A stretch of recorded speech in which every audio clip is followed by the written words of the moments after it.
Students, we are studying the chapter kinetic theory of gases and radiation. As far as this chapter is concerned, it was divided into two parts as you already know. First part is kinetic theory of gases, another part is radiation. So out of which kinetic theory of gases wala part we have already covered, we have solved the numericals based on it. Okay. In today's lecture I am starting with radiation. So before going to the chapter radiation, let me talk about some basic things about radiation. Radiation को पढ़ने, उसको समझने और उसमें आने वाले loss को पढ़ने से पहले आपको कुछ बहुत ही बेसिक बातें जो आप 11th स्टैंडर्ड में ऑलरेडी पढ़ चुके हो उसको थोड़ा सा रिफ्रेश करने, थोड़ा सा समझने की ज़रूरत है. उसी के बेस पे आपको ये चैप्टर समझ में आएगा. So let me start with the basic. तो अगर मैं इस चैप्टर रेडिएशन की बात करूँ तो सबसे पहली बेसिक चीज़ इसके अंदर आती है हीट ट्रांसफ़र. पहले मुझे आपको ये कंसेप्ट समझाना पड़ेगा कि हीट ट्रांसफ़र क्या है और ये कितने मेथड से होता है. हमने 11 के अंदर पढ़ा हीट ट्रांसफ़र जो है, अगर दो बॉडीज़ हो, एक बॉडी का टेम्परेचर 30 डिग्री सेंटीग्रेड है और दूसरी बॉडी उसके बाजू में रखी हुई है और उसका टेम्परेचर है 25 डिग्री सेंटीग्रेड, तो होगा ये कि टेम्परेचर डिफरेंस होने की वजह से इसका टेम्परेचर 30, इसका टेम्परेचर 25, जो हीट है वो 30 से 25 तक जाएगी. ये हीट जो है वो 30 डिग्री सेंटीग्रेड से निकलेगी और 25 डिग्री सेंटीग्रेड वाली बॉडी तक जाती रहेगी. कब तक जाएगी? उस वक्त तक जाएगी जब तक इन दोनों बॉडीज़ का टेम्परेचर सेम ना हो जाए. मान लो ये 30 है और 30 से हीट वहाँ पर जा रही है, तो इसकी जो हीट है वो कम होते होते, इसका जो टेम्परेचर है वो कम होते होते मान लो आ गया कहाँ पर 28 पे, और ये हीट ले रहा है. तो हीट लेने के बाद हीट लेते लेते इसका टेम्परेचर मान लो हो गया 28. अब दोनों देख सकते हैं आप टेम्परेचर सेम हो गए, तो अब जो हीट ट्रांसफर हो रहा था वो हो जाएगा प्रोसेस स्टॉप. इससे आपको एक बात अच्छी तरह समझ में आ जानी चाहिए कि जो हीट होती है actually it is the form of energy which flows. Heat is the form of energy which flows.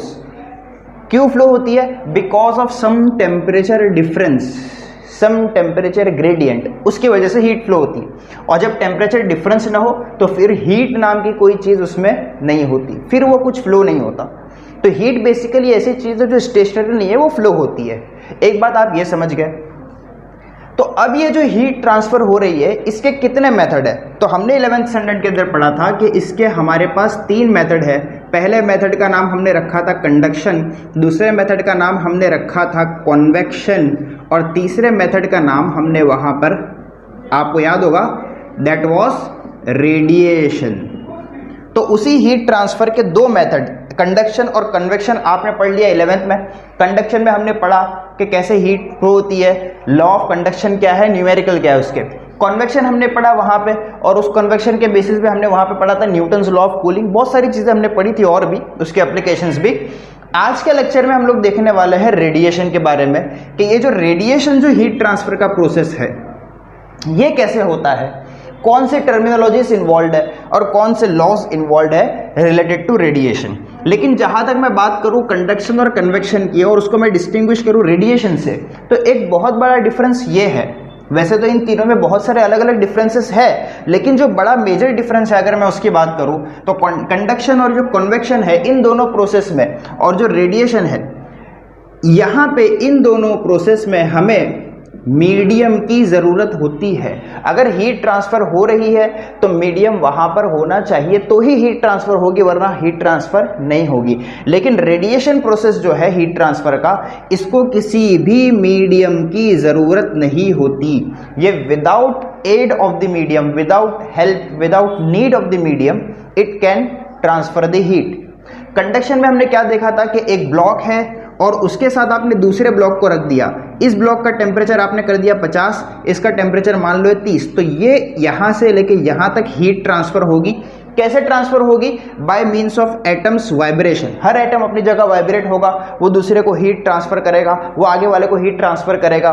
सब मॉलिक्यूल्स अपनी जगह पर होंगे और हीट ट्रांसफ़र होती रहेगी. तो आप देख सकते हो यहाँ पर मॉलिक्यूल्स का इन्फ्लुएंस आ रहा है, इसलिए हम कहते हैं कंडक्शन के लिए मीडियम की ज़रूरत है. कन्वेक्शन में क्या देखा, आप एक रॉड को ले लीजिए और इस रॉड का टेम्परेचर है, मान लेते हैं 50 डिग्री सेंटीग्रेड. इसको हमने एक ऐसे रूम के अंदर रख दिया कि जिस रूम का टेम्परेचर 20 डिग्री सेंटीग्रेड है. तो होगा क्या, यहाँ पर इस रॉड के आसपास जो एयर है वो एयर गर्म होगी। जब ये एयर हीटअप हो जाएगी, गर्म हो जाएगी, तो उसकी डेंसिटी कम हो जाएगी। डेंसिटी कम होने की वजह से ये हीटेड एयर ऊपर चली जाएगी, बिकॉज डेंसिटी कम हो गई कंपेरेटिव टू दिस डेंसिटी, तो ये ऊपर चली जाएगी और यहाँ पर इसकी जगह न्यू एयर ले लेगी। अब ये जो न्यू एयर इसकी जगह आई वो भी हीटअप होकर ऊपर चली जाएगी, तीसरी एयर आएगी वो भी हीटअप होकर ऊपर चली जाएगी, और इस तरह से यहाँ पे हीट ट्रांसफर होगा। लेकिन ये हीट ट्रांसफर कैसे हो रहा है? ये जो एटम्स और मॉलिक्यूल्स एयर के आसपास लगे हुए हैं वो हीट को कैरी करके ले जा रहा है। कंडक्शन में क्या हो रहा था? हर मॉलिक्यूल अपनी जगह वाइब्रेट हो रहा था, लेकिन यहाँ पे कैसा हो रहा है? मॉलिक्यूल हीट लेकर के जा रहा है। रेडिएशन में क्या होता है सर? रेडिएशन का बेस्ट एग्जांपल है, मान लो ये है हमारा सन, यहाँ से हीट निकलती है, ये सन है, और यहाँ पर हम मान लेते हैं कि यहाँ पे हमारा क्या है?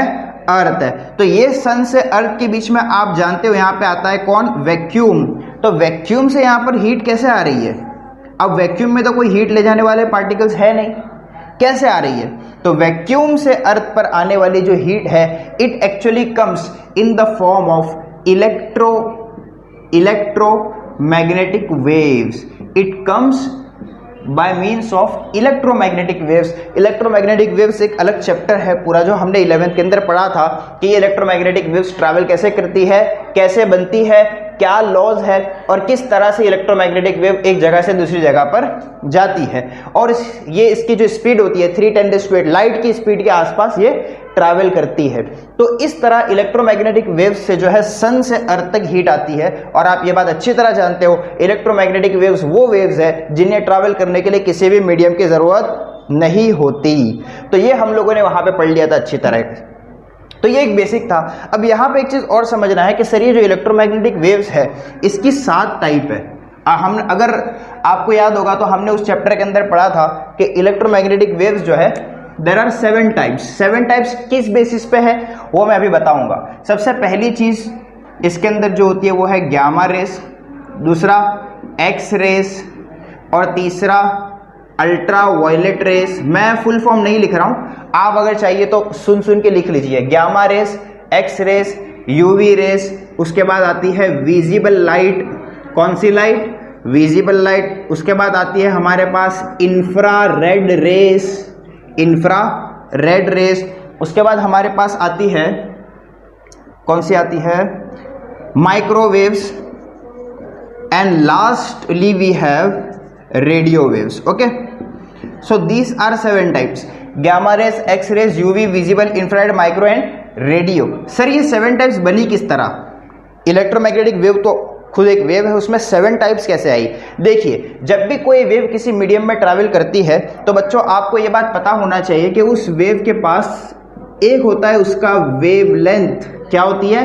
वेवलेंथ। और दूसरा उसके पास होता है फ्रीक्वेंसी। क्या होती है? फ्रीक्वेंसी। एक्चुअली ये सब आपने वेव मैकेनिक्स में 11 में पढ़ा हुआ है, लेकिन मैं यहाँ पे थोड़ा सा ब्रशअप करते हुए चल रहा हूँ। अगर आपको फिर भी नहीं समझ में आ रहा तो प्लीज मैं आपसे रिक्वेस्ट करूंगा कि पहले जाके वहां पे पढ़ लो बेसिक, फिर उसके बाद यहाँ पे आना, ठीक है? वैसे ज्यादा रिक्वायरमेंट इसका नहीं है, थोड़ा सा आइडिया आपके पास होना चाहिए।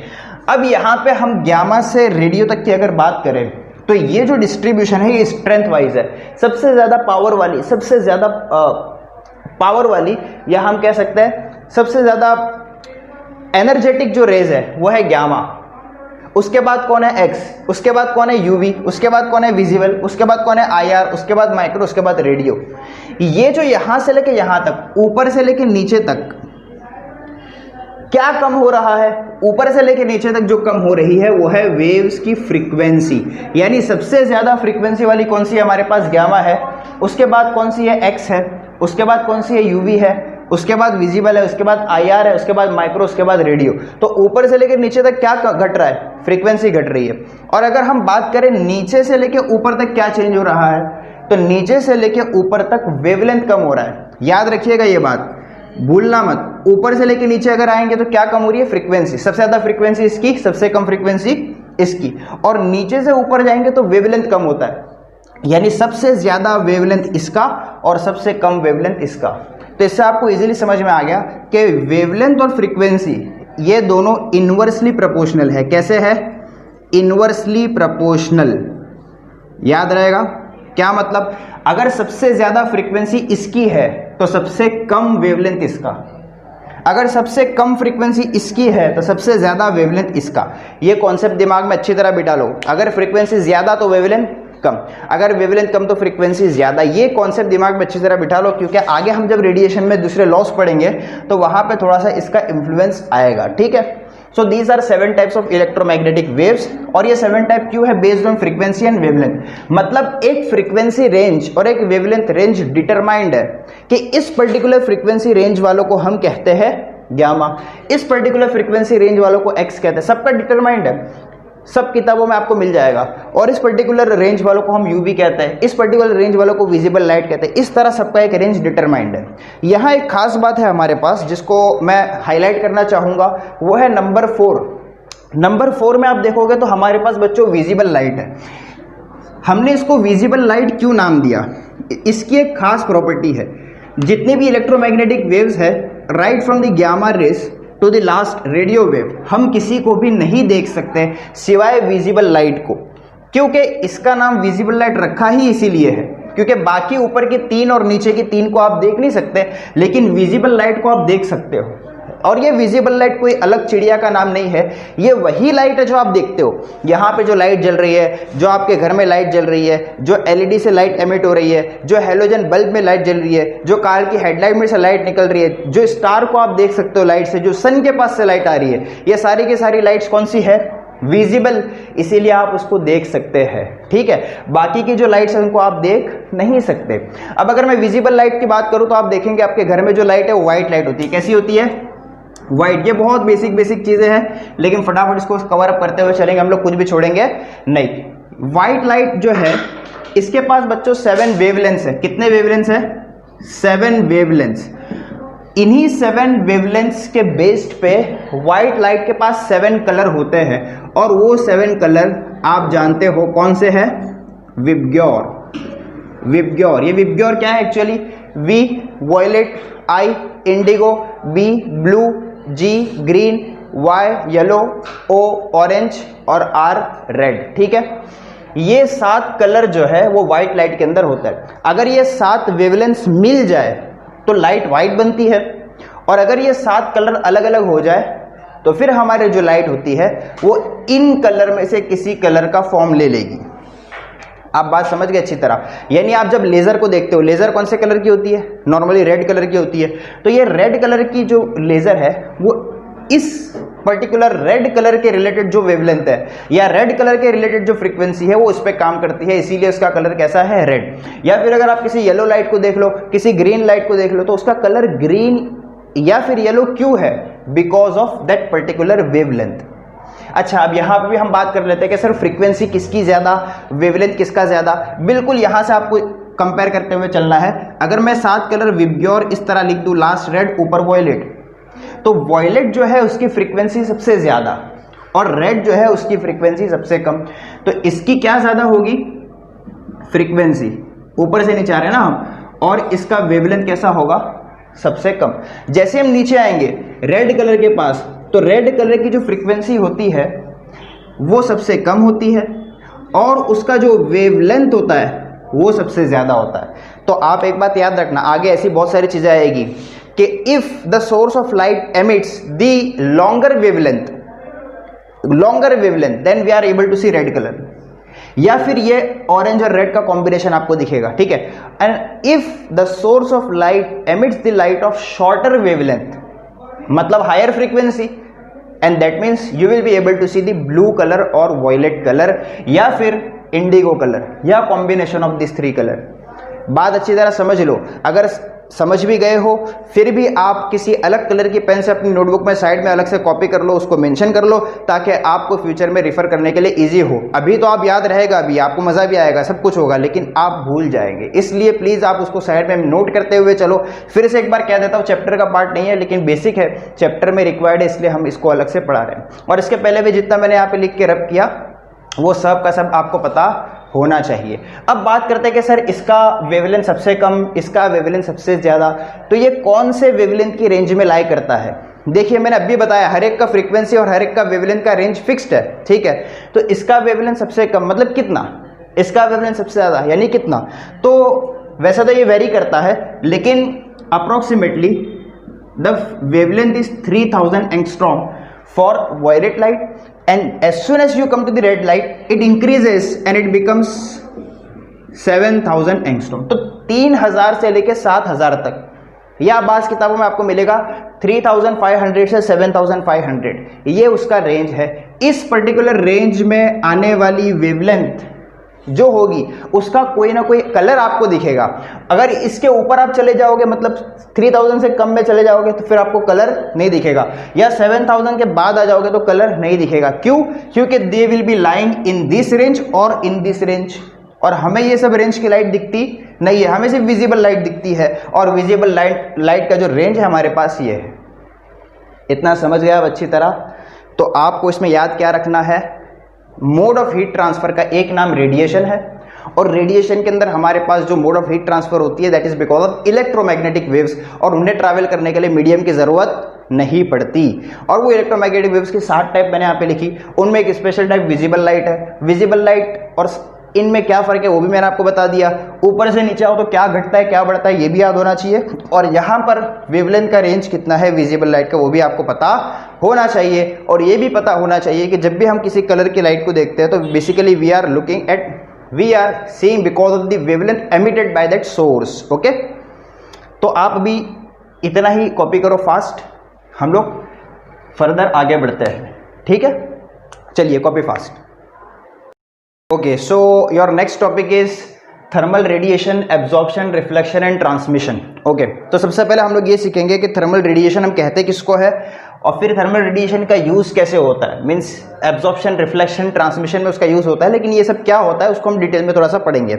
ये आपके टेक्स्ट बुक का सेक्शन नंबर 3.10, 3.10.1, ये दोनों मैं कंबाइनली एक साथ पढ़ा रहा हूँ क्योंकि ये पूरा लिंक्ड है. सबसे पहले बात करते हैं थर्मल रेडिएशन की. मैंने यहाँ पे डेफिनेशन लिखा है, electromagnetic radiation emitted by the bodies which are at higher temperature with respect to surrounding is known as electromagnetic radiation.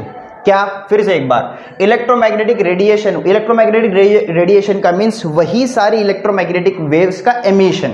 ठीक है, वो इलेक्ट्रोमैग्नेटिक वेव्स का एमिशन कहीं से भी हो सकता है. It can be emitted from the sun, it can be emitted from the stars, it can be emitted from any object which are emitted by the bodies which are at higher temperature with respect to surrounding. जैसे मैंने अभी example दिया था, एक body मान लो ये pen है, इसका टेम्परेचर फॉर एग्जांपल 50 है, 50 डिग्री सेंटीग्रेड, और एटमॉस्फेयर में यहाँ पे जो टेम्परेचर होगा that can be approximately 28 degree centigrade मान लीजिए आप. तो यहाँ से रूम में जो हीट जाएगी, ये जो हीट भेजेगा रूम के अंदर with by means of electromagnetic waves, वो जो हीट जाएगी by means of radiation that is called as electromagnetic radiation. कब होना, ये कब होता है? जब सराउंडिंग का जो टेम्परेचर हो वो बॉडी के टेम्परेचर से कम हो.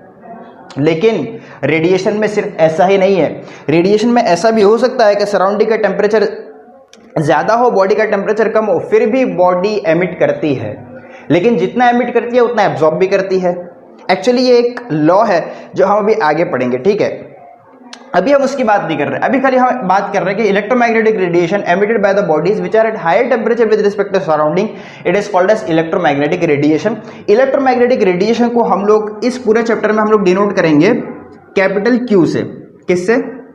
Capital Q. हम ये मानेंगे let's say amount of heat, amount of radiation incident on a body is Q.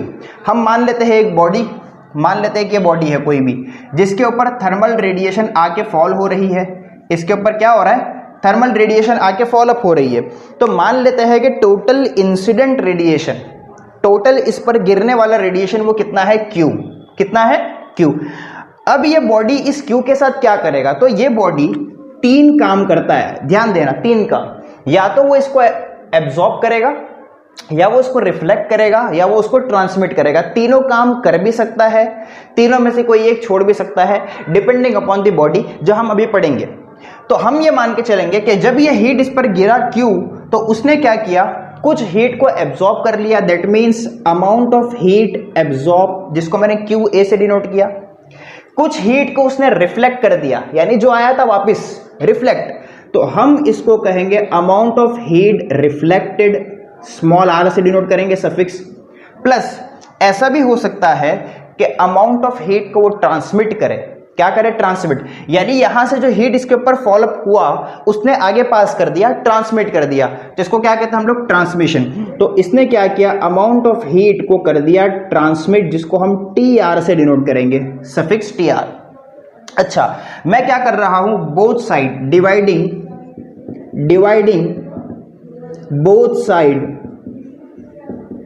Sides by Q, left hand side right hand side दोनों साइड हम Q से डिवाइड करने जा रहा हूं। जब मैं यहां Q से डिवाइड करूंगा तो Q बाय Q बन जाएगा 1, क्या बन जाएगा 1, QA बाय Q, यहां पे क्या आ जाएगा, QA बाय Q, प्लस यहां पे आ जाएगा Q suffix R by Q, यहां पे आ जाएगा Q suffix TR by Q। Sir Q से डिवाइड करने की जरूरत क्यों पड़ी, इसलिए पड़ी कि हम यहां पे समझाना चाहते हैं आपको 3 टर्म। सबसे पहला टर्म जो है QA by Q, QA by Q is denoted by A, QA मैं अभी बताऊंगा, QR बाय Q इसको हम लोग डिनोट करते हैं स्मॉल r से, QTR बाय Q इसको हम लोग डिनोट करते हैं TR से। अब इसका मतलब आप समझ लीजिए, QA by Q is nothing but coefficient of absorption, QR by R is nothing but coefficient of reflection, और QTR by Q is nothing but coefficient of transmission. ये तीनों का अलग अलग नाम है, मैं अलग अलग नेम्स इनके यहां पे डिनोट करता हूं। सबसे पहले जो हमारा A था, इसका क्या नाम है, कोएफिशिएंट ऑफ एब्जॉर्प्शन, ठीक है, और इसको हम एक और नाम से लिखते हैं एब्जॉर्प्टिविटी,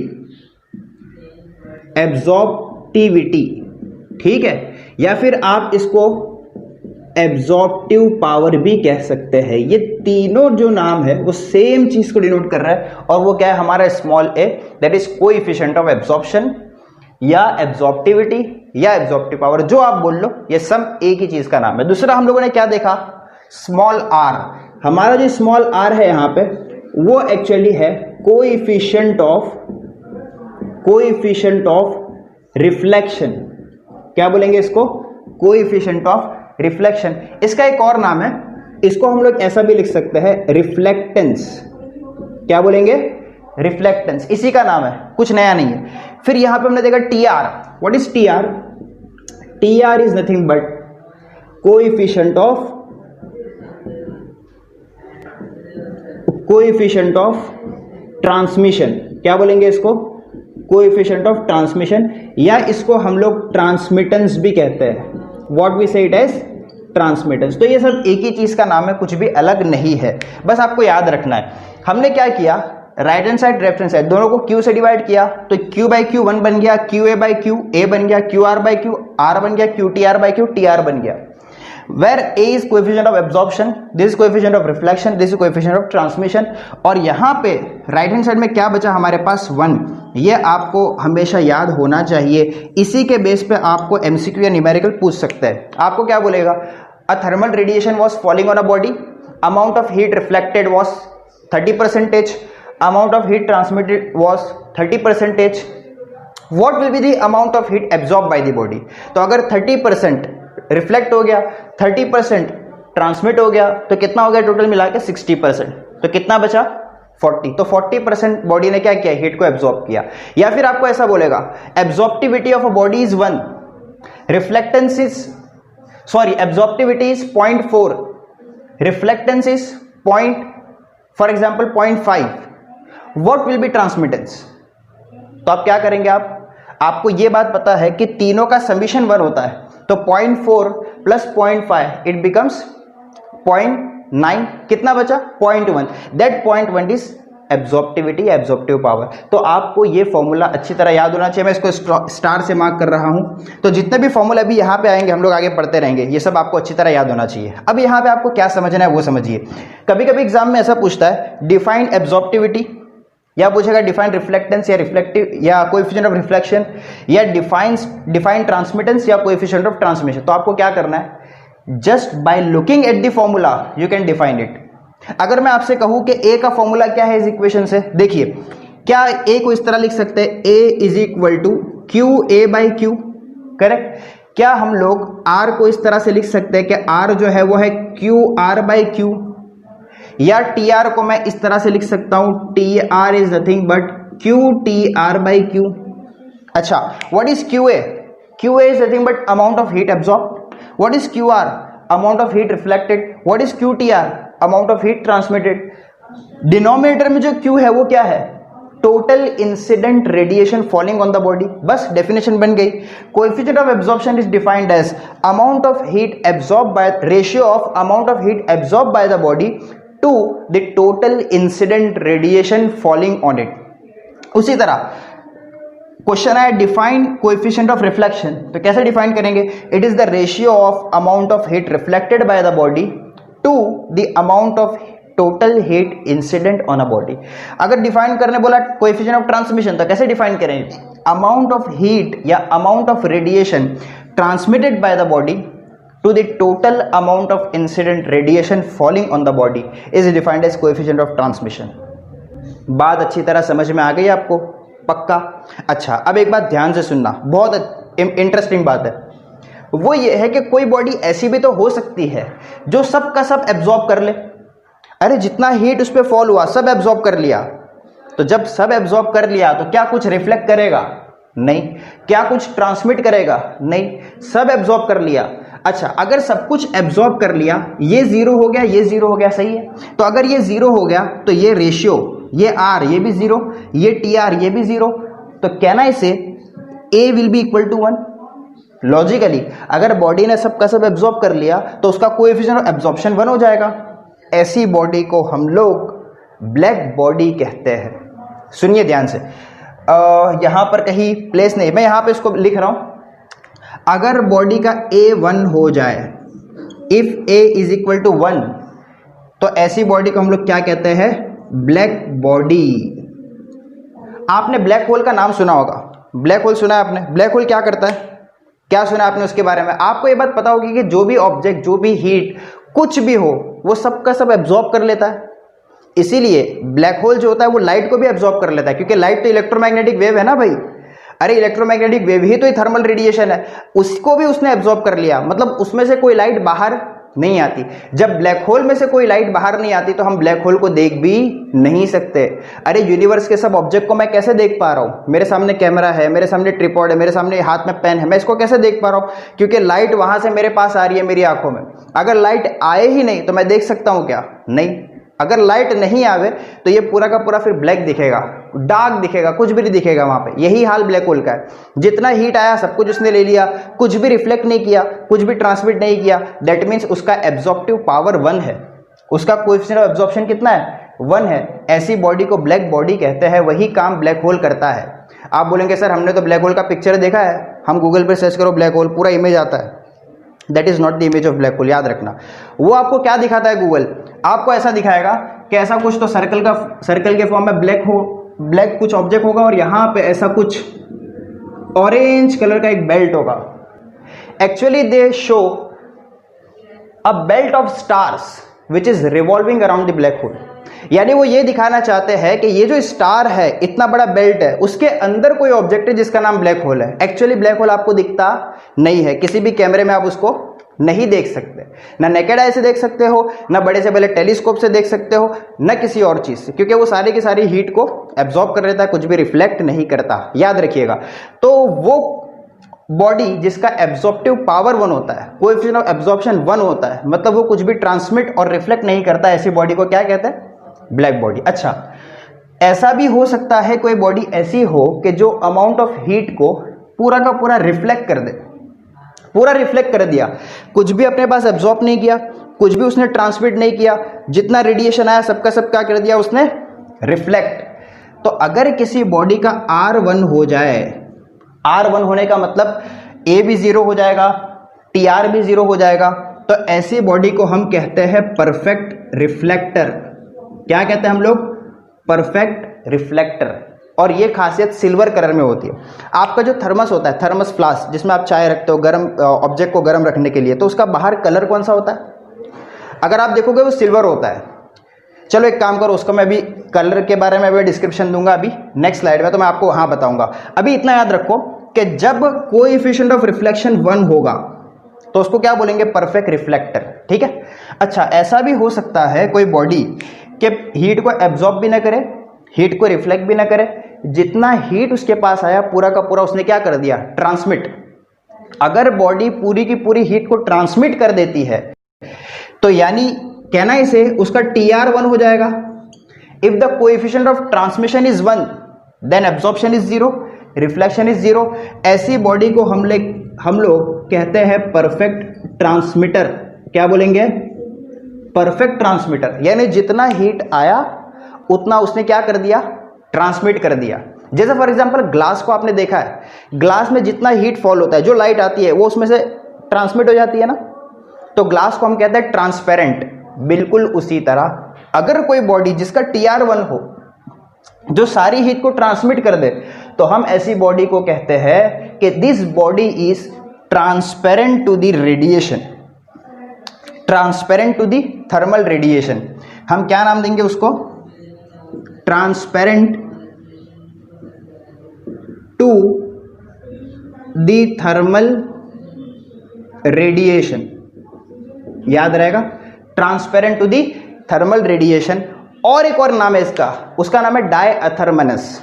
लेकिन डायथर्मनस और थर्मनस का मैं डिफरेंशिएट भी आपके सामने करके लिख के बताऊंगा, इसलिए मैं अभी यहां पे उसको नहीं समझा रहा हूं। तो इतना समझ गए आप। अच्छा, एक और केस पॉसिबल है। क्या, ऐसा भी हो सकता है कि अगर कोई बॉडी ऐसी हो जिसके पास हीट आए तो वो कुछ भी ट्रांसमिट नहीं करे, वो या तो एब्जॉर्ब कर ले या फिर रिफ्लेक्ट कर ले। यानी उसका जो ट्रांसमिशन होगा, ट्रांसमिशन वो 0 होगा, कोएफिशिएंट ऑफ ट्रांसमिशन 0 है। तो अगर TR 0 हो गया, बच्चों यहां पे देखो ध्यान से, अगर TR 0 हो गया तो can I write if TR is 0 then A plus R will be equal to 1। भाई TR 0 हो गया तो coefficient of absorption plus coefficient of reflection ये 1 हो गया, TR 0 हो गया। इसका मीनिंग क्या, इसका मीनिंग यह है कि जितना हीट बॉडी के पास आया या तो उसने एब्जॉर्ब कर लिया या फिर उसने रिफ्लेक्ट कर दिया, या कुछ अमाउंट एब्जॉर्ब कर लिया, कुछ अमाउंट रिफ्लेक्ट कर लिया, ट्रांसमिट कुछ भी नहीं किया। तो अगर कोई बॉडी ट्रांसमिट कुछ भी ना करे, मतलब उसका TR 0 हो, तो ऐसी बॉडी को हम लोग कहते हैं opaque to the thermal radiation. मैं यहां पे नाम लिखता हूं इसका, क्या बोलेंगे उसको, opaque, OPAQUE, opaque to the radiation, thermal radiation. Of course समझ में आ गया इतना अच्छे से। तो फिर से एक बार देख लेते हैं, जितनी बॉडी को आपने हीट दिया उसने या तो एब्जॉर्ब किया या उसने रिफ्लेक्ट किया या उसने ट्रांसमिट कर दिया, ठीक है। अगर उसने, मैं डिवाइड करूं दोनों तरफ, तो Q बाई Q ये 1 हो गया, QA by Q, QR by Q, QTR by Q। इसको हम कहते हैं कोएफिशिएंट ऑफ एब्जॉर्प्शन, इसको कहते हैं कोएफिशिएंट ऑफ रिफ्लेक्शन, इसको कहते हैं कोएफिशिएंट ऑफ ट्रांसमिशन। फिर बॉडी का ये A या R या TR की वैल्यू क्या है, क्या वो 1 है, क्या वो 0 है, उसके बेस पे हम लोगों ने उसका अलग अलग नाम दिया हुआ है, ठीक है। अगर ये A1 हो तो ब्लैक बॉडी, R1 हो तो परफेक्ट रिफ्लेक्टर, अगर TR1 हो तो परफेक्ट ट्रांसमीटर, और उसी का एक नाम ट्रांसपेरेंट टू थर्मल रेडिएशन। अगर TR 0 हो, कुछ भी ट्रांसमिट न करे, तो हम इसको कहेंगे opaque to the thermal radiation. क्या आपको ये सब बात एकदम अच्छे से क्लियर हो गई? ओके, आप फटाफट इसको कॉपी करो और हम लोग अभी आगे बढ़ते हैं। दूसरी एक बात, खाली एक छोटी सी बात है, क्या आप मुझे बता सकते हो A, R और TR का यूनिट क्या होगा? ये A और R और TR का यूनिट क्या होगा, आप मुझे बता सकते हैं? देखिए ध्यान से सुनिए, अगर A QA बाई Q है, Q क्या डिनोट करता है, हीट को, ये नीचे वाला Q क्या डिनोट करता है, हीट को, उसका मतलब हीट हीट कैंसिल हो गए, तो इसका कुछ भी यूनिट नहीं है। उसी तरह R का भी कुछ भी यूनिट नहीं है, उसी तरह TR का भी कुछ भी यूनिट नहीं है। अगर इसका यूनिट नहीं है तो क्या इसका डायमेंशन एग्जिस्ट कर सकता है? नहीं। तो ये जो टर्म्स है, these are unitless as well as dimensionless.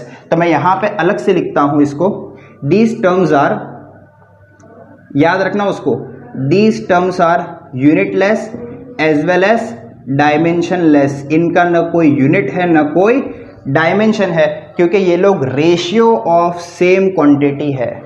MCQ में आ सकता है, गड़बड़ मत करना। This are the ratio of same quantity, that's why they are unitless as well as dimensionless. चलिए इसको कॉपी कीजिए फटाफट, हम लोग आगे बढ़ते हैं। Okay, now we are studying athermanous objects and diathermanous objects और बॉडीज। एक्चुअली ये नया टॉपिक नहीं है, हमने जो पिछला टॉपिक पढ़ा उसी का कंटिन्यूअस पार्ट है।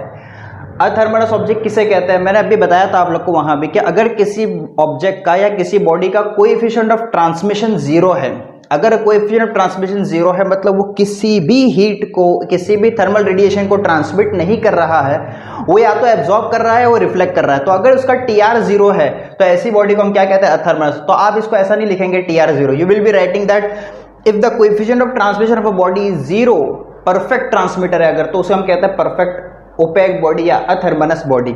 उसी तरह अगर किसी बॉडी का कोएफिशिएंट ऑफ ट्रांसमिशन 1 है, that means whatever the amount of incident radiation is falling on the body is completely transmitted. Okay, it is completely transmitted, absorb भी नहीं, रिफ्लेक्ट भी नहीं। तो इसको हम लोग क्या कहेंगे? डायथर्मनस ऑब्जेक्ट्स और डायथर्मनस बॉडीज। ओके, और अगर हम लोग एग्जांपल की बात करें अथर्मनस ऑब्जेक्ट्स की, तो हमारे पास है water, would, iron, copper, moist air, benzene etcetera. ये सारे के सारे लोग ऐसे हैं कि उनमें जब इंसिडेंट हीट रेडिएशन जब फॉल होती है तो वो ट्रांसमिट नहीं करते, आइदर दे एब्जॉर्ब और दे रिफ्लेक्ट, या तो एब्जॉर्ब करेंगे या रिफ्लेक्ट करेंगे, ट्रांसमिट नहीं करेंगे। लेकिन जो डायथर्मस ऑब्जेक्ट्स है जिनकी एग्जांपल आपके सामने glass, quartz, sodium chloride, hydrogen, oxygen, dry air etcetera, these objects और these materials are diathermanous, that means they are transmitting the heat. अच्छा, ये बात याद रखना, इन सब के लिए टीआर पूरा का पूरा 1 हो यह कोई जरूरी बात नहीं है। आइडियल कंडीशन में टीआर 1 होना चाहिए, लेकिन होगा ये कि टीआर की वैल्यू 1 तो नहीं होगी, लेकिन 1 के आसपास 0.9, 0.8, 0.7, जितना अच्छा ट्रांसमीटर होगा उतना अच्छा उसका टीआर का वैल्यू होगा, है ना। 0 से 1 के बीच में वैल्यू हो सकता है, तो जितना अच्छा ऑब्जेक्ट होगा ये, जितना अच्छा उसका ट्रांसमिशन होगा, कोएफिशिएंट ऑफ ट्रांसमिशन, उतना अच्छा वो ट्रांसमीटर होगा। ओके, और उसी तरह यहां पे भी टीआर कंप्लीटली जीरो हो ये भी पॉसिबल नहीं है। आइडियल कंडीशन में हो सकता है टीआर कंप्लीटली जीरो हो जाए, लेकिन मोस्ट ऑफ द केसेस में जीरो नहीं होगा, जीरो के आसपास होगा, 0.1, 0.01, 0.2 एक्सेट्रा। तो उसको भी हम क्या कहेंगे? ओपेक या अथर्मनस। दूसरा, मैंने आपको वहां भी बताया था कि इन ऑब्जेक्ट को, अथर्मनस ऑब्जेक्ट या बॉडीज को हम कहते हैं opaque to thermal radiation. Opaque का मतलब यानी वो जो रेडिएशन को ट्रांसमिट न करे, रोक दे। ट्रांसमिट नहीं करेगा तो क्या कर सकता है? 2 ही काम कर सकता है, तो एब्जॉर्ब करेगा या रिफ्लेक्ट कर देगा, ठीक है। तो इसको हम क्या कहते हैं? ओपेक। अच्छा, उसी तरह जो लोग डायथर्मनस होते हैं, जो हीट को पास कर देते हैं, रेडिएशन को पास कर देते हैं, ऐसे को हम कहते हैं डायथर्मनस या फिर ट्रांसपेरेंट टू थर्मल रेडिएशन। वैसे लॉजिकली अगर ट्रांसपेरेंट का मतलब क्या होता है? ट्रांसपेरेंट मतलब वो चीज जिसके आर पार हम देख सके ना, क्योंकि लाइट आसपास पास हो सकती है, बिल्कुल वही मतलब है यहाँ पे। ये ट्रांसपेरेंट टू थर्मल रेडिएशन है, मतलब जितनी हीट आएगी उतनी सारी की सारी क्या होगी? ट्रांसमिट हो जाएगी। So this is the basic distinguish between opaque and transparent bodies या फिर अथर्मनस और डायथर्मनस बॉडीज। तो याद रहेगी ये बात, अगर अथर्मनस है तो उसका क्या मतलब होता है? ओपेक होगा, मतलब हीट को ट्रांसमिट नहीं होने देगा, और डायथर्मनस है मतलब हीट को ट्रांसमिट होने देगा, ठीक है। सो बेस्ड ऑन ट्रांसमिटिविटी या ट्रांसमिटेंस ये डिस्टिंग्विश है, और ये इसके एग्जाम्पल्स है, ये इसके एग्जाम्पल्स है। 2 मार्क्स वगैरह के लिए हो सकता है आपको पूछ ले, तो इसको आप नोट डाउन कर लो, हम लोग आगे बढ़ते हैं। Okay, so your next topic is perfectly black body. That is section 3.11 of your textbook. Perfectly black body किसे कहेंगे हम? देखिए, perfectly black body actually वो body है, the body which absorbs all incident radiation falling on it. यानी वो body जो जिसके ऊपर अगर कोई भी इंसिडेंट रेडिएशन आ रहा है तो वो सारा का सारा एब्जॉर्ब कर दे, रिफ्लेक्ट ना करे, ट्रांसमिट ना करे, पूरा का पूरा क्या करे? एब्जॉर्ब कर ले। तो ऐसी बॉडी को क्या कहते हैं? Perfectly black body. मैंने अभी ऐसा आपको बताया था। तो इस बॉडी का जो कोएफिशिएंट ऑफ एब्जॉर्प्शन होता है वो 1 होता है। The coefficient of absorption of this body is equal to 1। Also अगर इसका कोएफिशिएंट ऑफ एब्जॉर्प्शन 1 है तो हम इसे कहेंगे परफेक्टली ब्लैक बॉडी। अच्छा, परफेक्टली ब्लैक बॉडी का कोई एग्जाम्पल क्या हो सकता है? Black body, perfectly black body का एग्जाम्पल है लैम्प ब्लैक। ये मटेरियल है, लैम्प ब्लैक है आपका, प्लेटिनियम ब्लैक है, प्लेटिनियम ब्लैक। दीज कलर्स, ये जो मटेरियल्स है लैम्प ब्लैक है और प्लेटिनियम ब्लैक है, इनका जो एब्जॉर्प्टिविटी है 97%। 97% of the incident radiation falling on them they absorb. बाकी 3% को वो क्या करते हैं? फिर वो रिफ्लेक्ट कर देते हैं, ठीक है, ट्रांसमिशन नहीं होता। तो लैम्प ब्लैक, प्लेटिनियम ब्लैक जो है, इनका कितना है एब्जॉर्प्टिविटी? 9.7। अगर मैं कोएफिशिएंट ऑफ एब्जॉर्प्शन के फॉर्म में बात करूं तो 0.97, परसेंटेज के फॉर्म में बात करूं तो 97% क्या करते हैं ये लोग? जो इंसिडेंट रेडिएशन है उसको एब्जॉर्ब कर लेते हैं।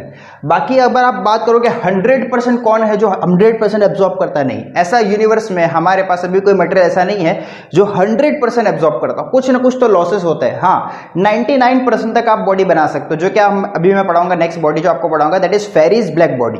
तो Ferry's black body approximately 99% heat को क्या करती है, एब्जॉर्ब करती है।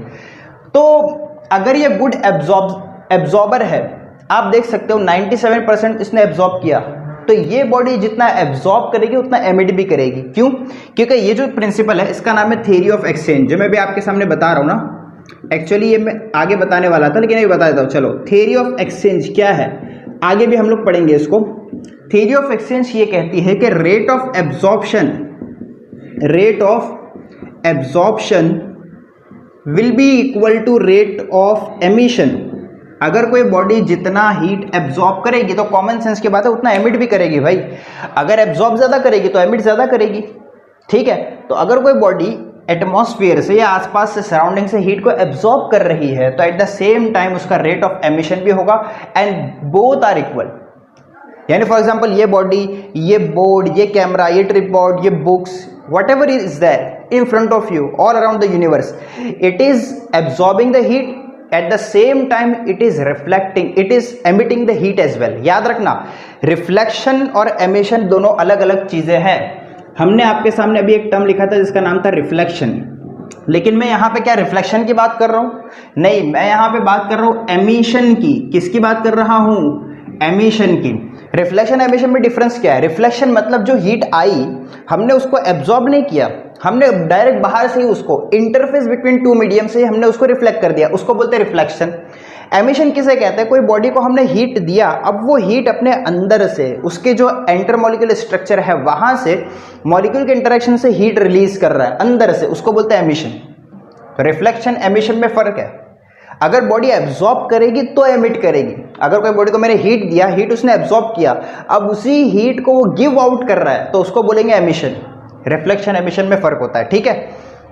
तो जितना उसका रेट ऑफ एब्जॉर्प्शन है उतना ही रेट ऑफ एमिशन होता है। अब किसी का रेट ऑफ एमिशन ज्यादा होता है, किसी का रेट ऑफ एमिशन कम होता है। जो ऑब्जेक्ट जब किसी भी लाइट को, किसी भी थर्मल रेडिएशन को वो एमिट करता है तो वो हम उस बॉडी को देख पाते हैं। फॉर एग्जाम्पल अभी आपके सामने ये बोर्ड है, या फिर मैं कुछ और एग्जाम्पल देता हूं। कोई भी ऑब्जेक्ट ले लीजिए आप, मान लीजिए ये आपके सामने एक पेन का कैप है, आप देख सकते हो यहाँ पे इसका जो कलर है वो ग्रीन है। ये ग्रीन कलर का मतलब क्या है? जितना इसके ऊपर लाइट फॉल हुआ, जितना इसके ऊपर रेडिएशन फॉल हुआ, उसने सारे के सारे रेडिएशन को एब्जॉर्ब किया और जो ग्रीन कलर था उसको एमिट किया। तो ये कौन से कलर को एमिट कर रहा है? ये विजिबल रीजन में आ रहा है। पहले तो 7 इलेक्ट्रोमैग्नेटिक वेव्स का जो स्पेक्ट्रम है उसमें जो विजिबल लाइट है, विजिबल लाइट को एमिट कर रहा है, और उसमें भी खास तौर से किसको एमिट कर रहा है? ग्रीन कलर की वेवलेंथ को एमिट कर रहा है, इसलिए वो आपको ग्रीन दिख रहा है।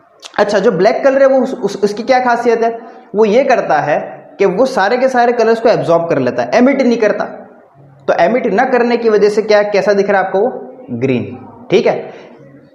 ये रिफ्लेक्ट कर रहा है, सारे के सारे कलर को एब्जॉर्ब कर रहा है और रिफ्लेक्ट कुछ भी नहीं कर रहा है। तो रिफ्लेक्शन न होने की वजह से हमको क्या, कैसा दिख रहा है? ये ब्लैक। सॉरी, मैंने टर्म को गलत यूज किया। ये जो ग्रीन कलर आपको ग्रीन क्यों दिख रहा है? क्योंकि जितने रेडिएशन उस पर आ रहे हैं सबको एब्जॉर्ब कर रहा है, ग्रीन को रिफ्लेक्ट कर रहा है। It is reflecting green. उसी तरह अगर कोई ऑब्जेक्ट है जो मुझे रेड कलर का दिख रहा है, तो वो मुझे रेड कलर का क्यों दिख रहा है? Basically it is looking red. Why? Because whenever the incident radiation is falling on it, it is absorbing all colors but it is reflecting the red color. समझ में आ गई बात? तो व्हाइट कलर क्यों दिखता है? क्योंकि इसका ये खासियत है कि जब भी इसके ऊपर इंसिडेंट रेडिएशन गिरती है तो ये क्या करता है? ये सारे के सारे कलर्स को एक साथ रिफ्लेक्ट कर रहा है। जब सारे कलर को एक साथ रिफ्लेक्ट करेगा तो सारे कलर कंबाइन होकर कैसे दिखते हैं? White. So this is the fundamental over here, ठीक है। तो जो ऑब्जेक्ट जिस कलर के रेडिएशन को रिफ्लेक्ट करेगा वो कलर हमको नेचर में दिखता है। हाँ, एक कलर एमिशन से भी दिखता है, लेकिन वो एमिशन से कैसे दिखता है, कब दिखता है, मैं ब्लैक बॉडी में पढ़ाऊंगा। एक्चुअली जब हम लोग इसको हीट करते हैं और हीट करने के बाद जब वो हीट को फिर रिफ्लेक्ट करेगा अपने अंदर से, एमिट करेगा, तो फिर हमें एमिशन दिखेगा। फॉर एग्जाम्पल कोई कलर ब्लैक है, ये ब्लैक कलर है, तो ये इसका ब्लैक कलर क्यों है? This black colour is due to reflection, correct ना? because there is no reflection over here. whatever the heat I am giving, it is absorbing all. इसका कुछ भी रिफ्लेक्शन नहीं है, तो रिफ्लेक्शन ना होने की वजह से कलर नहीं दिख रहा है, ब्लैक दिख रहा है। लेकिन जब मैं इसको हीट दूंगा, हीट करूंगा, तो हीट करने के बाद अब वो हीट को रिलीज करेगा, जितनी हीट एब्जॉर्ब किया था वो उसको रिलीज करेगा। तो रिलीज करने के बाद, हीट को एमिट करने के बाद अब ये रेड कलर का दिखेगा जब मैं इसको हीट करूंगा, ठीक है। अगर हायर टेम्परेचर पे हीट करूंगा तो कैसा दिखेगा, ये रेड, मतलब अब उसने रेड कलर की वेवलेंथ को उसने क्या किया, एमिट किया। आप बात समझ गए अच्छी तरीके से। हमने वेवलेंथ रेंज देखा था ना 3000 से 7000 तक, तो ये एमिट करेगा 7000 वेवलेंथ की लाइट को और दिखेगा रेड, अगर वो रेड दिखेगा तो। So this is the fundamental over here कि हमें जो भी ऑब्जेक्ट्स के कलर दिखते हैं this is due to reflection. सारे कलर को वो लोग क्या करते हैं, एब्जॉर्ब करते हैं, और रेड कलर को वो लोग क्या करते हैं, या फिर ग्रीन कलर को या फिर येलो कलर को, what ever the colour is, उसको वो लोग क्या करते हैं, रिफ्लेक्शन करते हैं। लेकिन हम लोग यहाँ पे उसकी बात नहीं कर रहे हैं बच्चों, हम लोग बात कर रहे हैं एमिशन। ये एक नया टर्म आ गया, आपने एब्जॉर्प्शन पढ़ा, रिफ्लेक्शन पढ़ा, ट्रांसमिशन पढ़ा, ये एमिशन है। एमिशन क्या है, जब हम हीट दे और हीट देने के बाद वो अपने अंदर की लाइट को एमिट करे, अपने अंदर की रेडिएशन को बाहर फेंके, तो उसको एमिशन कहते हैं, ठीक है। तो वही बात यहाँ हो रही है कि रेट ऑफ एब्जॉर्प्शन जितना होगा उतना ही रेट ऑफ एमिशन होगा। और ये तो थर्मल मतलब एक इक्विलिब्रियम वाली बात है, जितना एब्जॉर्ब करेगा उतना एमिट करेगा। तो बात करते हैं हम लोग ब्लैक बॉडी की, जो परफेक्टली ब्लैक है। अगर वो 97% एब्जॉर्ब कर रहा है तो रिफ्लेक्ट कितना करेगा, 3%, बचा हुआ 3% रिफ्लेक्ट कर रहा है। तो मतलब ये जितना अच्छा एब्जॉर्बर है उतना ही बेकार रिफ्लेक्टर है, हम कह सकते हैं ना। इसीलिए एक चीज याद रखो कि जो गुड एब्जॉर्बर है, जो गुड एब्जॉर्बर है, they are poor reflector, they are poor reflector. और एक चीज याद रखो, अगर rate of absorption rate of emission के इक्वल है, मतलब जितना एब्जॉर्ब करेगा उतना एमिट करेगा, तो उससे एक बात और समझ में आएगी कि अगर वो गुड एब्जॉर्बर है, अगर वो अच्छी तरह एब्जॉर्ब कर रहा है, गुड एब्जॉर्बर है, तो वो क्या करेगा, that will be good emitter as well. जितना अच्छा एब्जॉर्बर होगा उतना अच्छा एमिटर होगा, और जितना अच्छा एब्जॉर्बर होगा उतना पुअर रिफ्लेक्टर होगा। अच्छा, अगर मैं उसका उल्टा करूं तो उल्टा क्या लिख सकते हो, पुअर एब्जॉर्बर, आप लिख सकते हो poor absorber will be good reflector, good reflector. Eight the same time अगर पुअर एब्जॉर्बर है तो पुअर क्या होगा, एमिटर। ये याद रखना, poor emitter good reflector, poor absorber good reflector, good absorber good absorber good emitter, and good emitter poor reflector, good absorber poor reflector. Confuse होने वाली बात ही नहीं है। एब्जॉर्बर एमिटर सेम है, अच्छा एब्जॉर्बर तो अच्छा एमिटर, बेकार एब्जॉर्बर तो बेकार एमिटर।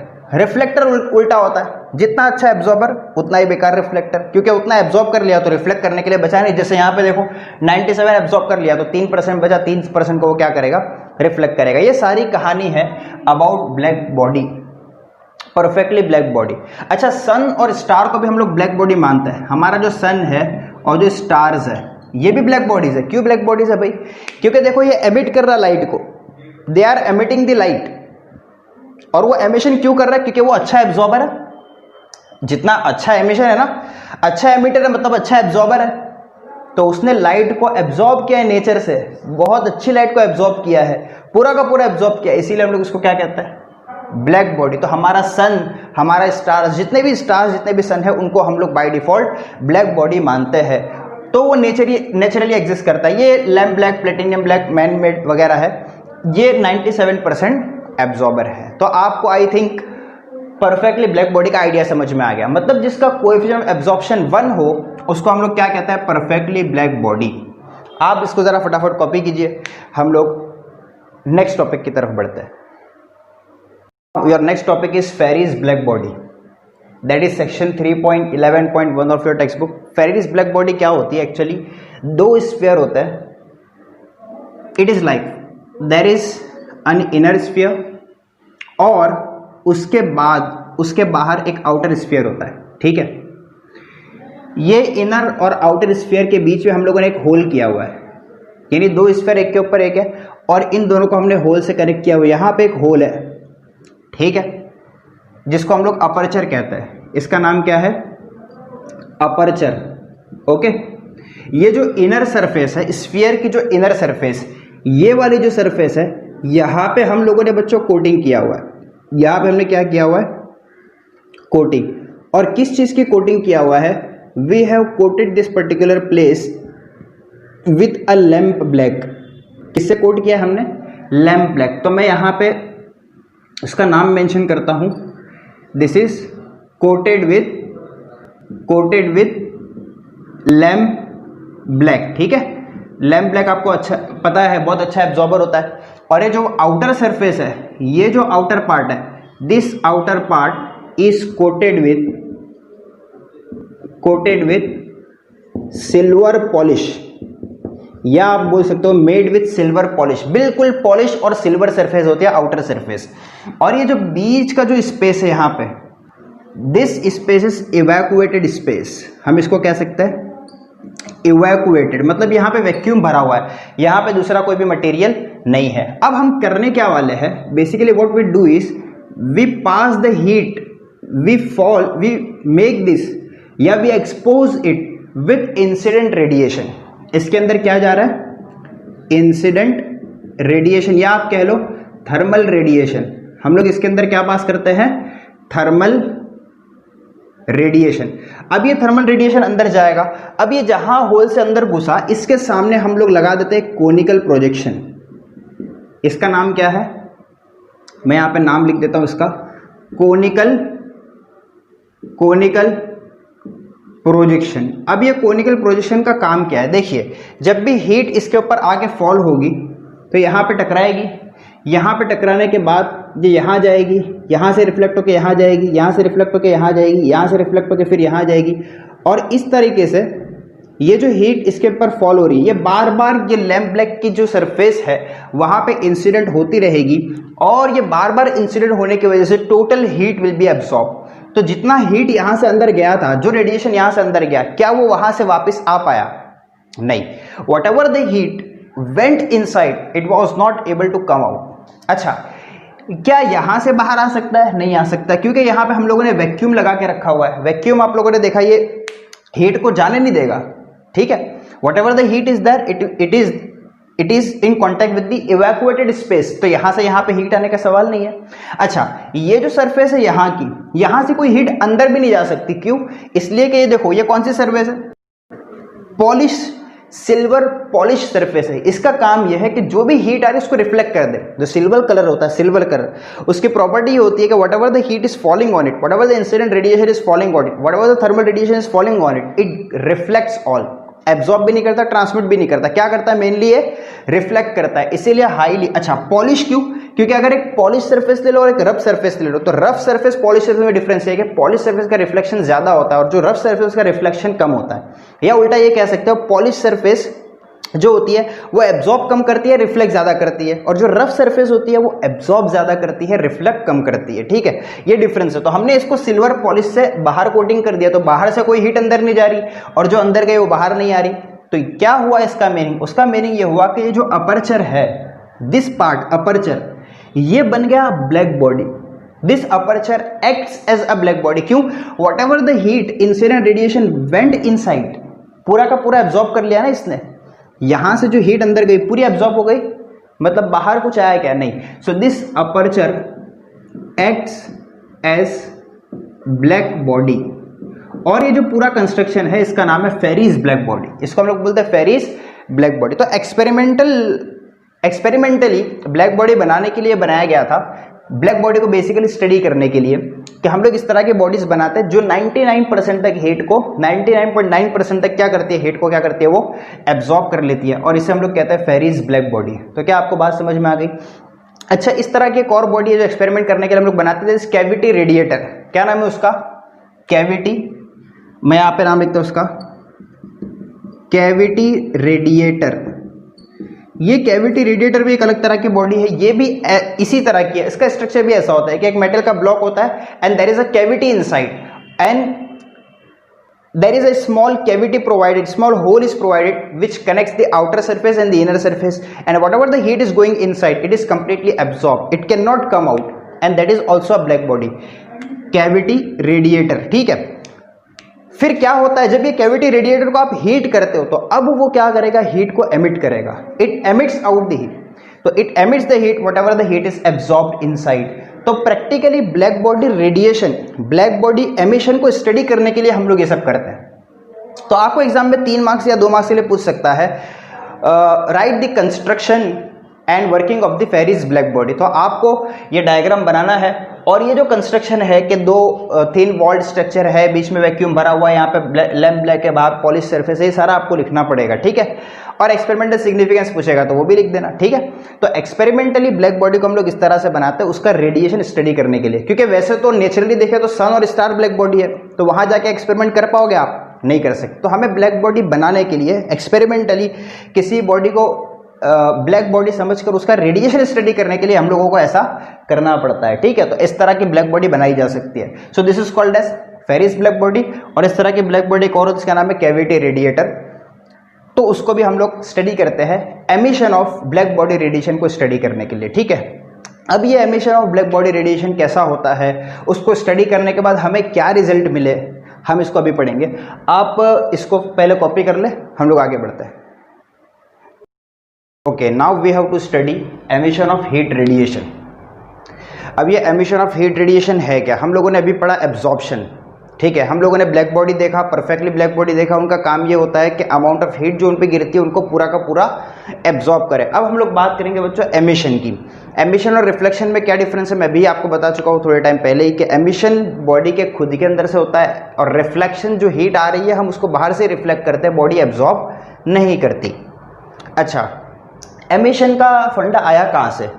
बात है 1792 की, एक साइंटिस्ट है जिसका नाम प्रेवोस्ट है, उसने एक थ्योरी दिया जिसका नाम है थ्योरी ऑफ हीट एक्सचेंज, या इसको हम इस तरह से कह सकते हैं theory of exchange of heat. ये थ्योरी क्या कहती है? ये थ्योरी कहती है कि above 0 kelvin, above 0 kelvin, 0 kelvin मतलब, अच्छा ये 0 केल्विन क्या है एक्चुअली? 0 केल्विन मतलब ये आपको पता होना चाहिए, this is absolute zero temperature है ना। हम लोग theory of kinetic theory of radiation के बेसिक में मैं आपको बता चुका हूं, correct. So this is absolute zero temperature. तो अबाउ 0 केल्विन, 0 केल्विन के ऊपर यूनिवर्स की हर बॉडी हीट को रेडिएट करती है। क्या करती है? रेडिएट। जैसे ये पेन है, ये वॉल है, ये एसी है, ये फोन है, ये ट्रिपॉड, जो भी चीज़ें आपके अराउंड में है, आपके आसपास जो भी चीज़ सारी की सारी क्या कर रही है? हीट को रेडिएट कर रही है। At the same time they absorb the heat from the surrounding. कितने काम हो गए? 2 काम। पहला काम radiate heat to surrounding, correct, और absorb the heat from surrounding, correct. ये कब? अबव 0 केल्विन टेम्परेचर पे। अगर 0 केल्विन से कम या एब्सोल्यूट टेम्परेचर पे कोई बॉडी होगी तो फिर वहां पे वो हीट को रेडिएट नहीं करेगी। तो कंडीशन क्या है? अबव एब्सोल्यूट 0 टेम्परेचर, ठीक है। तो जितना हीट बॉडी रेडिएट कर रही है उतना ही हीट वो एब्जॉर्ब भी कर रही है। लेकिन क्या ये दोनों सेम होगा? क्या amount of heat radiation same होगा या amount of heat absorption same होगा? देखिए, अमाउंट ऑफ हीट रेडिएट जो बॉडी करेगी वो डिपेंड करता है किन बातों पे डिपेंड करता है? वो डिपेंड करता है, पहली बात तो डिपेंड करता है nature of the body, nature of the body. दूसरा वो डिपेंड करेगा बॉडी के सरफेस एरिया पे। किस पे डिपेंड करेगा? Surface area. एरिया ज्यादा है तो रेडिएशन ज्यादा होगा, एरिया कम है तो अमाउंट ऑफ हीट रेडिएशन कम होगा। मतलब रेट ऑफ रेडिएशन एमिटेड पर यूनिट टाइम, वो इन बातों पे डिपेंड करता है। ये सब कौन सा फैक्टर है? रेट ऑफ रेडिएशन किन बातों पे डिपेंड करता है? ये देख रहे हैं, नेचर ऑफ द बॉडी पे डिपेंड करेगा, सरफेस एरिया पे डिपेंड करेगा। ऑल्सो वो इस बात पे भी डिपेंड करता है कि उस बॉडी का टेम्परेचर कितना है। It also depends on absolute temperature. भाई अगर टेम्परेचर ज्यादा होगा तो वो रेडिएशन ज्यादा होगा comparative to absorption. For example इस रूम का टेम्परेचर है 30 और इस पेन का टेम्परेचर मान लेते हैं 50 डिग्री सेंटीग्रेड है, तो ये पेन क्या करेगी? रेडिएशन को रेडिएट करेगी, हीट को एमिट भी करेगी और साथ ही साथ हीट को क्या करेगी? वो एब्जॉर्ब भी करेगी। क्या ज़्यादा होगा? Obviously emission will be more than absorption. Emission कैसा होगा? इसका ज़्यादा होगा। तो amount of heat radiation per unit time, that means rate of radiation will be more comparative to rate of absorption. और ये कब तक चलता रहेगा? ये उस वक्त तक चलता रहेगा जब तक रूम का टेम्परेचर और बॉडी का टेम्परेचर एक पॉइंट पर ना आ जाए। फॉर एग्जाम्पल, अगर रूम का टेम्परेचर जो कि फॉर एग्जाम्पल 30 था उससे 40 हो गया, और ये पेन का टेम्परेचर जो 50 था उससे 40 हो गया, अब दोनों सेम टेम्परेचर पे दोनों 40 पे आ गए, अब क्या होगा सर? क्या अब ये रेडिएशन करना बंद कर देगा? नहीं, अभी भी इसमें से हीट एमिट होगी, अभी भी रेडिएशन इसमें से होता रहेगा। ऐसा क्यों? यस, रेडिएशन होता रहेगा, but now at this point of time what ever the heat is radiated, the same is absorb from the surrounding and the temperature of the body remains same. अरे आपके आसपास की सारी बॉडी रेडिएट कर रही है और सारी बॉडी एब्जॉर्ब भी कर रही है। हम खुद, हमारा कपड़ा, हमारी पेन, हमारी book, whatever is there with you, it is emitting the heat, at the same time it is absorbing the heat from the surrounding. This is called as theory of heat exchange. 1792 की बात है। तो जितनी भी heat emit करते हैं उतनी ही body absorb भी करती है, इसीलिए उसका टेम्परेचर मेंटेन रहता है, टेम्परेचर बढ़ता नहीं। वरना ऐसा होता अगर सारी बॉडी हीट रेडिएट करती जा रही है तो सारी बॉडी जो यूनिवर्स के अंदर है सबका टेम्परेचर हो जाता है 0 केल्विन, सब जीरो, एब्सोल्यूट जीरो पे पहुंच जाता है, करेक्ट ना? लेकिन ऐसा होता है क्या? नहीं, प्रैक्टिकली ऐसा होना पॉसिबल नहीं है, क्योंकि जितना हीट वो एमिट कर रहे हैं उतना ही हीट वो एब्जॉर्ब करते हैं सेम टेम्परेचर पे, रूम टेम्परेचर पे, और बॉडी का टेम्परेचर मेंटेन होता है। सो एक बात याद रखना, हॉटर बॉडी, जो body comparative to other body hot है, टेम्परेचर ज्यादा है उनका, दे एमिट मोर, और जो बॉडी कूलर है जिसका टेम्परेचर कम है, इट रेडिएट्स लेस। एक बात समझ में आ गई। दूसरी हम बात कर लेते हैं कि वो जो हीट रेडिएट कर रहा है उसका क्या वो दिखेगी हमें? देखो, अगर आपको किसी रेडिएशन को देखना है तो मैंने आपको बताया था कि वो विजिबल रीजन में होना चाहिए। इलेक्ट्रोमैग्नेटिक वेव की 7 टाइप है, 7 टाइप में एक टाइप है हमारी विजिबल लाइट, विजिबल रेंज में होना चाहिए तो दिखेगा। विजिबल रेंज में नहीं है तो आप उसको देख नहीं सकते। अब विजिबल रेंज के अंदर हमारे पास जो वेवलेंथ है वो कौन सी है? वॉयलेट लाइट की है या फिर रेड लाइट की है। तो अगर बॉडी का टेम्परेचर 800 डिग्री सेंटीग्रेड से कम हो, किससे कम हो? Approximately, this is not exact figure, approximately if temperature is less than 8000 degree centigrade तो आप उसको नहीं देख सकते, क्योंकि उसमें से जो एमिशन होगा, जो एमिशन उसमें से होगा वो वेवलेंथ आपको विजिबल नहीं होगा, वो विजिबल रेंज में लाई नहीं करेगा। The wavelength corresponding to this particular temperature of the body will not be visible to you. It may be lying in infrared region. ठीक है, किसमें लाई करेगा वो? इंफ्रारेड। लेकिन जैसे टेम्परेचर अब 8000 डिग्री सेंटीग्रेड से बड़ा हो गया, बॉडी का टेम्परेचर 800 से बढ़ गया, अब वो क्या करेगा? अब वो जो हीट एमिट करेगा, now that will be visible and it will be red in colour.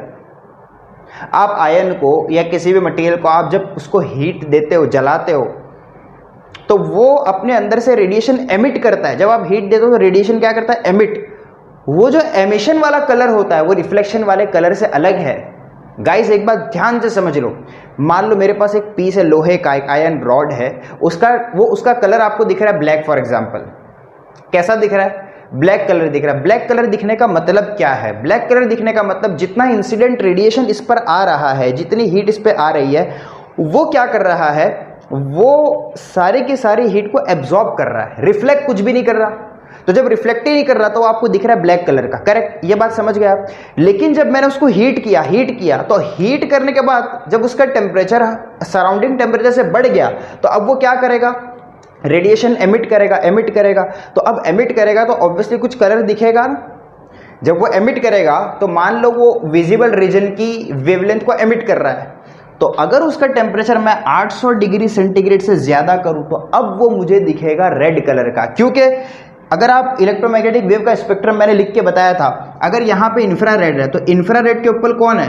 Visible light. और विजिबल लाइट में सबसे ऊपर violet, indigo, blue, green, yellow, orange और रेड, सबसे लास्ट में होती है रेड, और फिर रेड के नीचे इंफ्रारेड। तो जब तक वो इंफ्रारेड में था, मतलब टेम्परेचर कम था, वो आपको विजिबल नहीं था। जैसे आपने 800 तक ले गए temperature is greater than 800, now it is visible to you and it is red in colour. और टेम्परेचर बढ़ाओगे तो आपको और देखने मिलेगा, और टेम्परेचर बढ़ाओगे तो आपको और उसका दिखता जाएगा। यहाँ तक कि आपको पता होना चाहिए कि हमारी जो बल्ब है, हमारी जो लाइट्स वगैरह है, उसके अंदर जो टंगस्टन का फिलामेंट होता है, टंगस्टन फिलामेंट, उसका टेम्परेचर 33,000 डिग्री सेंटीग्रेड कितना हो जाता है, 3000 डिग्री सेंटीग्रेड। और इस पर्टिकुलर टेम्परेचर पे वो रेड हॉट दिखता है। कैसा दिखता है वो? रेड हॉट कहते हैं हम उसको, sorry white hot, not red, white. क्योंकि वो जो लाइट है, वो जो एमिशन हो रहा है लाइट का, उसमें सारे के सारे वेवलेंथ्स है, all wavelengths are there in it, okay, and it is looking white in colour, तो इसको हम बोलते हैं white hot. So at this particular temperature it looks white hot. Now we have to study that the amount of heat radiated, it depends upon what factor. देखो मैंने यहाँ पे कुछ फैक्टर्स लिखे हुए हैं। It depends upon nature of the body, it depends upon surface area, okay, and also it depends upon absolute temperature, correct. It also depends upon time for which heat is radiated. अरे अगर ज्यादा time तक heat radiate होगी तो heat radiation ज्यादा होगा, कम time अगर लगा, कम टाइम में अगर हीट रेडिएट कर रहे हो, यानी amount the time specified is less, then the heat radiation will be less. So it depends upon this factor, okay. So now we have to study and we have to write this in mathematical form. We can write amount of heat radiated Q is directly proportional to surface area, also it directly proportional to time for which the heat is radiated, correct, okay. अगर मैं sign of proportionality को हटाऊं तो यहाँ पे कुछ constant आ जाएगा. Let us say that constant is R here, okay, and A is the surface area and T is the time. Now this R, can I write R is equal to Q upon AT, correct? This R is nothing but, it is called as emissive power, emissive power of a body. एक body के light को emit करने की power, this are is nothing but emissive power of a body. अब यहां आप देखोगे कि सर आपने लिखा amount of heat is proportional to area, amount of heat is proportional to time. आपने सरफेस एरिया और टाइम को मेंशन किया. सर एब्सोल्यूट टेम्परेचर कहां जाएगा? टेम्परेचर पे भी तो डिपेंड करता है, नेचर ऑफ द बॉडी पे भी तो डिपेंड करता है. तो देखो एब्सोल्यूट टेम्परेचर पे वो डिपेंड करता है, ये बात बिल्कुल सही है, लेकिन इसको हम लोग अभी आगे पढ़ेंगे.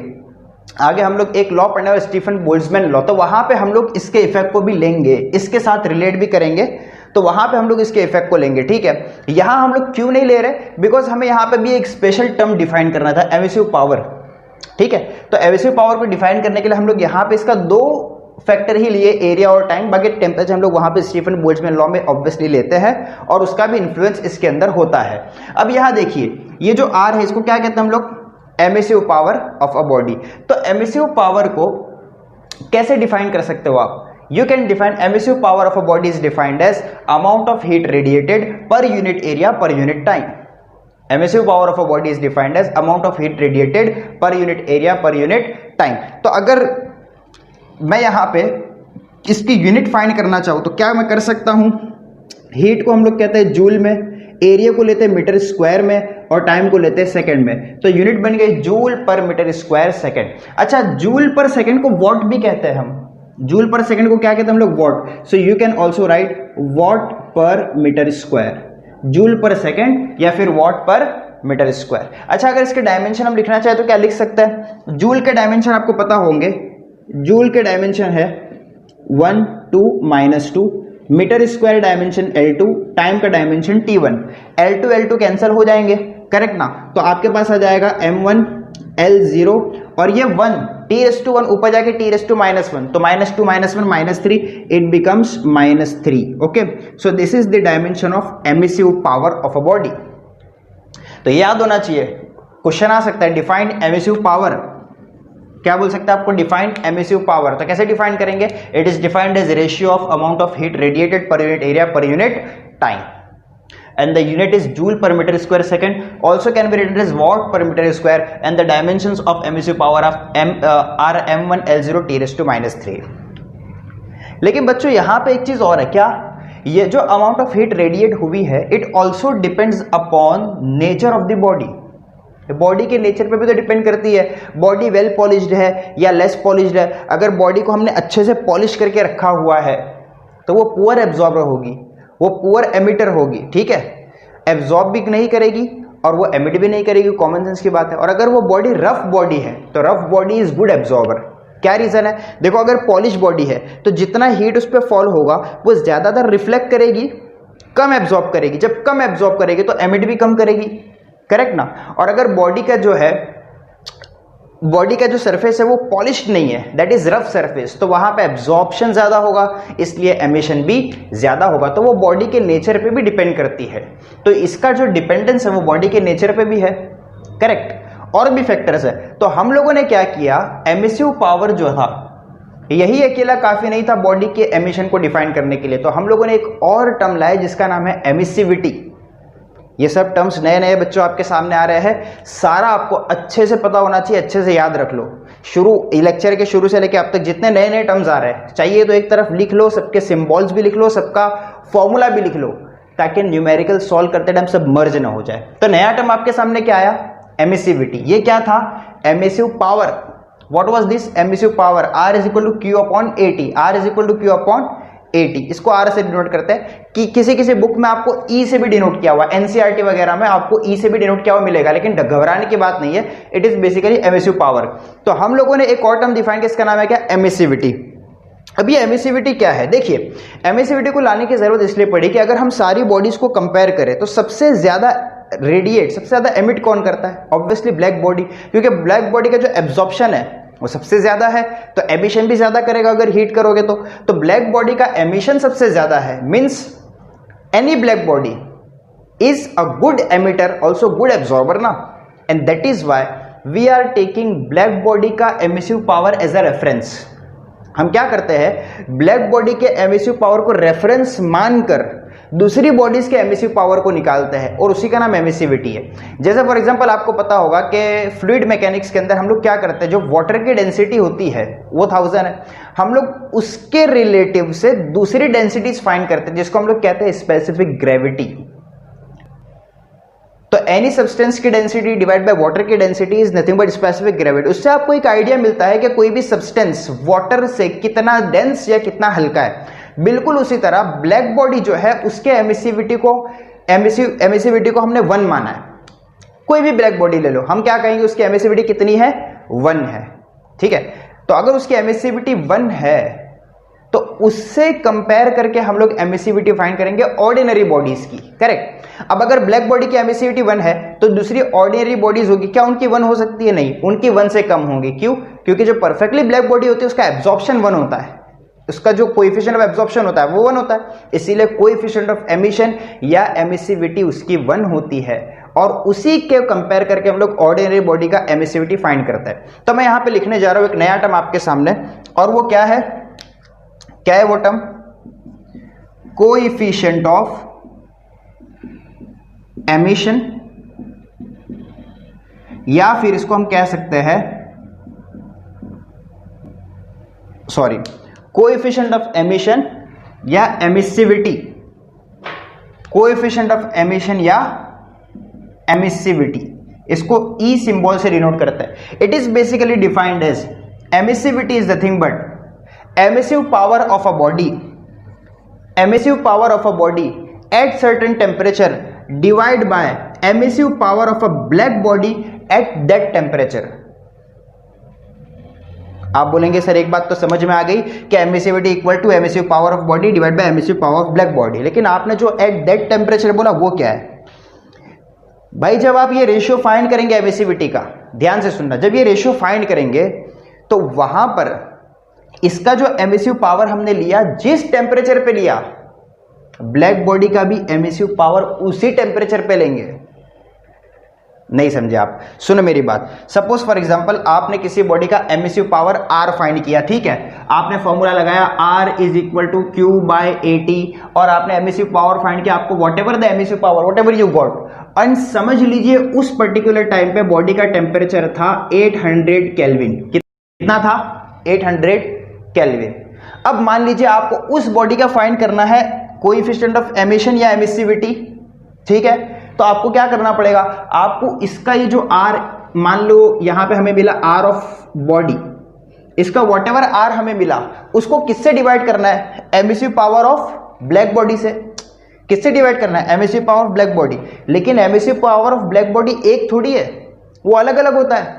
ब्लैक बॉडी का एमिसिव पावर अलग अलग टेम्परेचर पे अलग अलग होता है। तो सवाल ये कौन से टेम्परेचर पे, तो यहां पे ये बात आती है कि सर आपने इस बॉडी का एमिसिव पावर कौन से टेम्परेचर पे लिया, 800 पे, तो इस ब्लैक बॉडी का भी एमिसिव पावर हम 800 केल्विन पे ही लेंगे। यानी 800 केल्विन पे ब्लैक बॉडी का जो एमिसिव पावर होगा उसी से इसको डिवाइड किया जाएगा और एमिसिविटी फाइंड की जाएगी। तो समझ में आई बात। तो हम लोग ये कहते हैं एमिसिव पावर या सॉरी कोएफिशिएंट ऑफ एमिशन या emissivity is defined as emissive power of a body at certain temperature divide by emissive power of a black body at that temperature, at that temperature. This is the definition.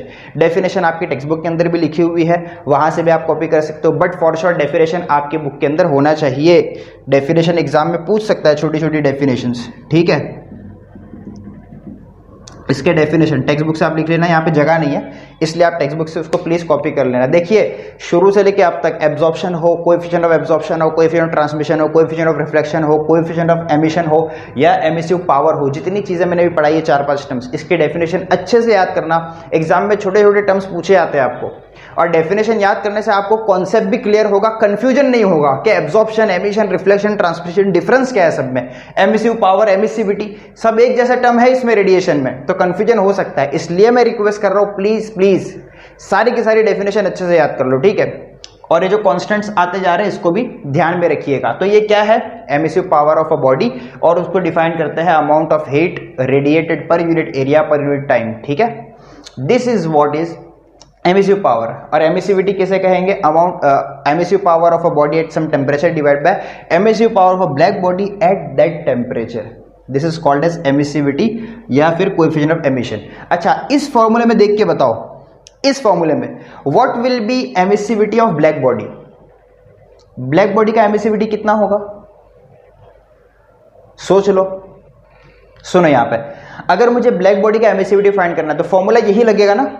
मैं same formula apply करूंगा कि emissivity of a black body means emissive power of black body, और नीचे भी क्या है, emissive power of black body. तो ऊपर और नीचे दोनों कैंसिल हो गए, आंसर क्या आ गया, 1। So emissivity of a black body is always equal to 1। तो जो ऑर्डिनरी बॉडी होगी उनकी एमिसिविटी कितनी होगी, और for ordinary body, for ordinary bodies E की जो वैल्यू होगी वो 1 से 0 के बीच में हो। It will be less than 1 and it will be greater than 0। So for ordinary body the value of emissivity is between 0 and 1। समझ रहे, इसको याद रखना, एमसीक्यू में पूछ सकता है for ordinary body emissivity is, और नीचे 4 ऑप्शन दे देगा, 1 0 यहाँ 1 यहाँ, कुछ भी ऑप्शन बदल के आपको दे देगा, आपको पता होना चाहिए। तो ऑर्डिनरी बॉडी के लिए एमिसिविटी कितनी होती है, 0 से 1 के बीच में। जैसे फॉर एग्जांपल कॉपर की बात कर ले, कॉपर की एमिसिविटी ऑफ 0.3 है, emissivity of copper is equal to 0.3, ये कॉपर की एमिसिविटी है। तो कॉपर की एमिसिविटी 0.3 होने का क्या मतलब, इसका मतलब यह है कि जो ब्लैक बॉडी की जो एमिसिविटी है कितनी है, वो 1, और इसकी कितनी है 0.3, मतलब 0.7 टाइम्स कम है, करेक्ट ना। तो हम ये कह सकते हैं कि ब्लैक बॉडी की एमिसिविटी इससे 70 टाइम्स ज्यादा है, या फिर इसकी एमिसिविटी कॉपर की ब्लैक बॉडी की एमिसिविटी से 70% टाइम्स लेस है, 70% लेस है। तो ये इसका मतलब होता है। तो इस तरह से और भी बहुत सारे ऑब्जेक्ट्स हैं जिनकी एमिसिविटी अलग अलग होती है। न्यूमेरिकल में आपको एमिसिविटी फाइंड करने के लिए दिया जा सकता है, आपको ये फॉर्मूला याद रखना है, ठीक है। और अगर कोई परफेक्ट रिफ्लेक्टर है, परफेक्ट रिफ्लेक्टर का मतलब क्या मैंने बताया था लेक्चर में अभी, परफेक्ट रिफ्लेक्टर का मतलब ये होता है कि जितना इंसिडेंट हीट उस पर आ रहा है वो सब का सब क्या कर रहा है, रिफ्लेक्ट कर रहा है। तो अगर कोई बॉडी परफेक्ट रिफ्लेक्टर है, उसने एब्जॉर्ब कुछ भी नहीं किया है, तो उसका एमिसिविटी कितना होगा आप बता सकते हो, कॉमन सेंस की बात है, उसका एमिसिविटी 0 होगा।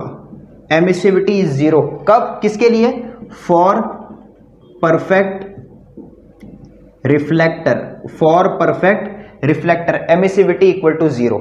क्यों 0, क्योंकि उसने कुछ एब्जॉर्ब किया ही नहीं। जब एब्जॉर्ब किया ही नहीं तो एब्जॉर्प्टिव पावर कुछ होगा, या या फिर उसका एमिशन कुछ भी होगा, क्योंकि एब्जॉर्प्शन ही नहीं है तो एमिशन ही नहीं है, एमिशन नहीं है तो एमिसिव पावर नहीं है, एमिसिव पावर नहीं है तो एमिसिविटी नहीं है. So for perfect reflector, emissivity is 0. Okay, and for black body, emissivity is equal to 1. And for ordinary body, emissivity lies between 0 and 1. तो ये सब अच्छे से आपको पता होना चाहिए, कंफ्यूजन नहीं होना चाहिए. तो अभी मैंने जितना लिखा है यहाँ पे डेफिनेशंस हो, अच्छे से इसको टॉपिक डाल के डेफिनेशन अलग लिखो, फॉर्मूला उसके सामने लिखो, और जो बेसिक बातें जो नहीं है आपको पता नहीं थी इससे पहले और बेसिक है उसको आप साइड में टॉप मार्जिन पे या साइड मार्जिन में अलग से उसको मार्क करके अच्छे से मेंशन करो, अपनी नोट्स को अच्छे से बनाओ. तो जितना यहाँ पे लिखा गया है उसको कॉपी कीजिए, डायमेंशंस वगैरह फॉर्मूला वगैरह अच्छे से आपको पता होना चाहिए, तो अच्छे से उसको मेंटेन कीजिए नोट्स को. तो ये सब कॉपी कीजिए, हम लोग आगे बढ़ते हैं.